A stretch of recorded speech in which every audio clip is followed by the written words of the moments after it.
अपने आप को समाजवादी नेता कहने वाले नेता आखिर हमेशा क्यों करते हैं जात पात की राजनीति।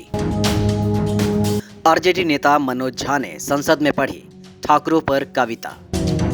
आरजेडी पर लग रहा जात पात की गंदी राजनीति खेलने का आरोप। मनोज झा पर फूटा लोगों का गुस्सा, कई नेता भी हुए नाराज। आनंद मोहन ने कहा, मैं वहां होता तो मनोज झा की जीभ उखाड़ देता।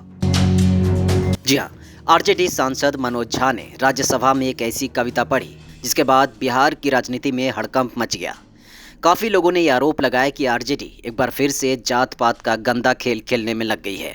बता दें कि आरजेडी सांसद मनोज झा ने अपनी कविता के जरिए ठाकुर यानी राजपूतों को लेकर बयान दिया है, जिसके बाद उनकी ही पार्टी के आनंद मोहन और विधायक चेतन आनंद काफी आग बबूला हो गए और मनोज झा के जीभ उखाड़ने तक की बात कह डाली। जबकि राजद ने मनोज झा की कविता वाली वीडियो को सोशल मीडिया हैंडल से शेयर किया और इसे शानदार और दमदार बताया। मनोज झा ने जो कविता पढ़ी वो कुछ इस प्रकार थी। ये ओम प्रकाश वाल्मीकि जी का है। इसमें जो प्रतीक हैं वो किसी जाति विशेष के लिए नहीं है, क्योंकि हम सब के अंदर एक ठाकुर है जो न्यायालयों में बैठा हुआ है, विश्वविद्यालयों में बैठा हुआ है, संसद की दहलीज को वो चेक करता है। तो कविता कुछ यूं है। चूल्हा मिट्टी का, मिट्टी तालाब की, तालाब ठाकुर का, भूख रोटी की, रोटी बाजरे की, बाजार खेत का, खेत ठाकुर का, बैल ठाकुर का, हल ठाकुर का, हल की मूठ पर हथेली अपनी, फसल ठाकुर की, कुआं ठाकुर का, पानी ठाकुर का, खेत खलिहान ठाकुर के, गली मोहल्ले ठाकुर के, फिर अपना क्या, गांव, देश, शहर। और मैं फिर से क्लैरिफाई करता हूं, वो ठाकुर मैं भी हूं, वो ठाकुर संसद में है, वो ठाकुर विश्वविद्यालयों में है, वो ठाकुर विधायिका को कंट्रोल करता है। इस ठाकुर को मारो जो हमारे अंदर है। जय हिंद मैम, जय हिंद। हालांकि मनोज झा ने दलित साहित्यकार ओम प्रकाश वाल्मीकि द्वारा लिखित इस कविता को पढ़ते समय ये कहा कि इसका संबंध किसी जाति विशेष से नहीं है, लेकिन सोशल मीडिया पर कई राजपूत संगठनों ने इस पर कड़ी आपत्ति जताई। कविता को पढ़ने के बाद मनोज झा ने कहा कि हम सबके अंदर एक ठाकुर है जो न्यायालयों, विश्वविद्यालयों और संसद में बैठा हुआ है। वो ठाकुर मैं भी हूँ, वो ठाकुर विधायिका को कंट्रोल करता है। उस ठाकुर को मारो जो हमारे अंदर है।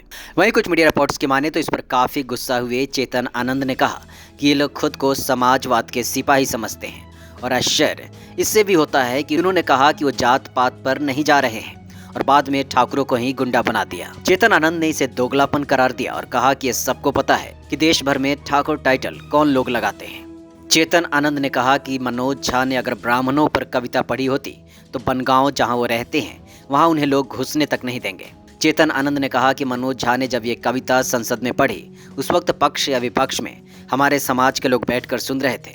अगर वो वहां होते तो जबरदस्त विरोध करते। चेतन आनंद ने कहा कि समाजवाद का अर्थ है सबको साथ लेकर चलना।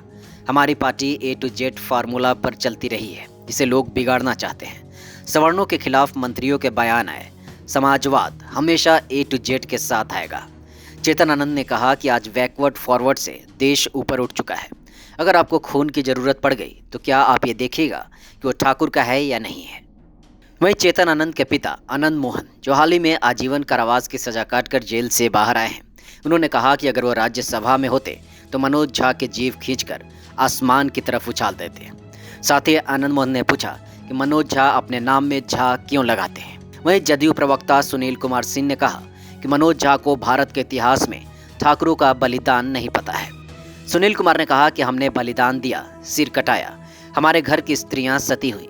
किसी ने यह भी कहा है कि मैथिली ब्राह्मण और नाग में पहले मैथिल ब्राह्मण को मारो। ये उपयोग हो सकता है क्या। वहीं भाजपा विधायक और पूर्व मंत्री नीरज सिंह बबलू ने कहा कि मैं होता तो इस तरह के बयानबाजी करने वालों का मुंह तोड़ देता। आरजेडी लोगों को बांटने की कोशिश कर रही है, जात से जात को फिर से लड़ाने की साजिश हो रही है। ठाकुरों ने देश की रक्षा की, आज़ादी की लड़ाई में साथ दिया, भारत को आज़ाद कराया। ठाकुरों ने ही भारत की संस्कृति बचाई, वरना भारत का नाम मुगलिस्तान होता।